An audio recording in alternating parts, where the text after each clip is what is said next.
An English edition of Dalsan TV, Somalia's premier TV station, and we have a lot lined up for you on this day of 11th February 2022. But first, let's have a look at some of our top stories.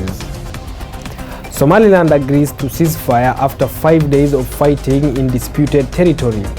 Somalia claims killing over 100 Al-Shabaab fighters. US warns citizens over terror threats in Nairobi.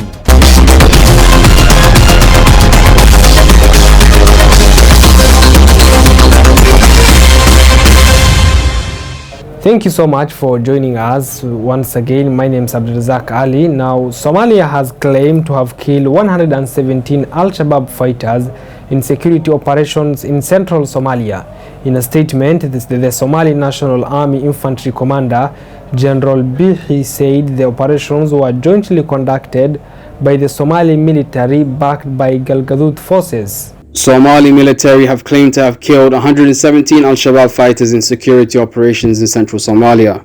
In a statement, Somali National Army Infantry Commander General Bihi said the operations were jointly conducted by the Somali military backed by Galgaduud forces. Aerial bombardments were part of the operations to target Al-Shabaab fighters in central Somalia. There were no independent sources to come to the claims of the government. Somali government backed by local clan militias had launched operations against Al-Shabaab fighters in south-central Somalia. The Allied forces liberated dozens of villages and towns in Hiran, Galgaduud, Mudug and Middle Shabelle region. The government also claimed to have killed more than 2,000 Al-Shabaab fighters since the operations commenced last year.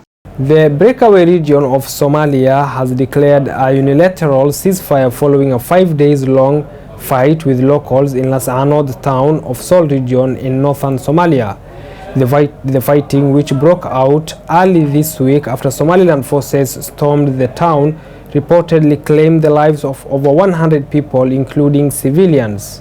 Somalia's breakaway region of Somaliland has declared a unilateral ceasefire following a 5 days long fight with locals in Las Anod town of Sol region in northern Somalia. The fighting, which broke out earlier this week after Somaliland forces stormed the town, reportedly claimed the lives of over 100 people, including civilians. In a Twitter post, the region's defense minister Abdighani Mahmoud said late on Friday it had agreed to an unconditional ceasefire, following 5 days of clashes in the east of the territory that health workers say have killed dozens of people. Abdirazak Mohammed Hassan, a spokesperson for the group that opposes Somaliland rule, called the ceasefire a lie. The fighting between Somaliland forces and vigilantes flared up after Somaliland authorities angered the outcome of a weeks-long elders conference to discuss the fate of the Sol, Senag and Ain regions. The conference was held after locals in Las Anod town protesting against a series of killings against politicians and intellectuals from the Sol regions took to the streets. Several people were killed and wounded after Somaliland forces tried to disperse the demonstrations. The US citizens in Kenya have been warned of possible terror attacks in Nairobi, the capital city of Kenya. Through its embassy in Kenya, the US government said that terrorist groups could stage an attack with little or no warning, targeting areas with many people. US citizens in Kenya have been warned of possible terrorist attacks in Nairobi, the capital city of Kenya. Through its embassy in the Kenyan capital, the US government said that terrorist groups could stage an attack with little or no warning, targeting areas with many people. The US, however, noted that the Kenyan government has increased counter-terrorism patrols to foil such attacks. There has been no major attack in Nairobi since the Dusit D2 complex attack on January 15, 2019, which left 21 people dead and dozens injured. The group has also been attacking Kenyan towns along Kenya's border with Somalia for over a decade, killing dozens of non-locals and torching police stations and vehicles. Kenya has thousands of military soldiers fighting Al-Shabaab fighters inside Somalia. The East African nation sent its troops to Somalia in 2011 after Nairobi accused Al-Shabaab of abducting tourists from the country's coastal regions. The forces now operate under the framework of African Union Transition Mission in Somalia, known as ATMIS. Now, the Somaliland government has accused SCC Khartoum forces of attacking its army bases on the outskirts of Las Anod town on Saturday morning after Somaliland announced a unilateral ceasefire on Friday night.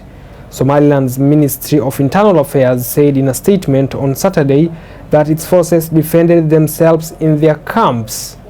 Somaliland government accused SSC Khartoum forces of attacking its army bases on the outskirts of Las Anod town on Saturday morning after Somaliland announced a unilateral ceasefire on Friday night. Somaliland's Ministry of Internal Affairs said in a statement on Saturday that its forces defended themselves in their camps. The traditional elders say the Somaliland forces have invaded the region, and the only way to restore peace was for Somaliland troops to leave.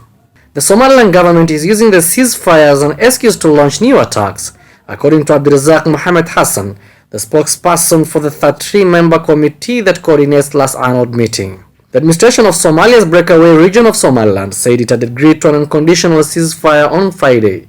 Following 5 days of clashes in the east of the territory, the health workers say have killed dozens of people. Heavy fighting broke out between Somaliland forces and the militiamen in and around the town of Las Anod, the administrative center of the Sol region, on Monday after local leaders said they wanted to rejoin the federal government of Somalia. Residents of the town said homes and health centers have been shelled in the course of the fighting, killing at least 58 people and wounding scores of others. Thank you so much for watching Dalsan TV. My name is Abdirazak Ali and have a good night.